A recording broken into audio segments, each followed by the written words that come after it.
মুক্তিযুদ্ধকে একটা ব্যবসার মাধ্যমে পরিণত যে করেছিল আওয়ামী লীগ, সেই অবস্থানের সাথে তাদের পার্থক্য থাকবে না। আওয়ামী লীগের সংবিধান কেন সেটা বুঝতে হলে ৭০-এর নির্বাচনে যেতে হবে, যেটা পাকিস্তান আমলে হয়েছে।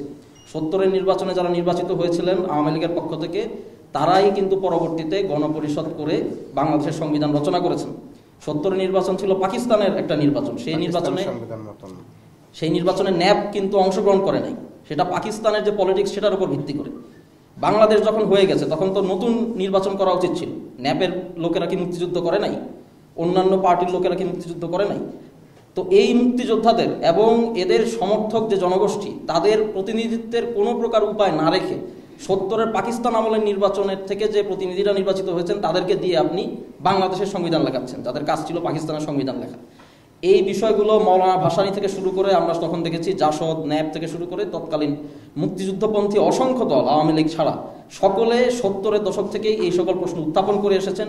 গণপরিষদকে তারা অস্বীকার করেছেন এবং ৭২-এর সংবিধানে তারা ক্রিটিক করেছেন। এটা মুক্তিযুদ্ধকে প্রতিফলিত করতে পারেনি, মুক্তিযুদ্ধের আশা আকাঙ্ক্ষাকে, এটা তারা বারবার বলেছেন।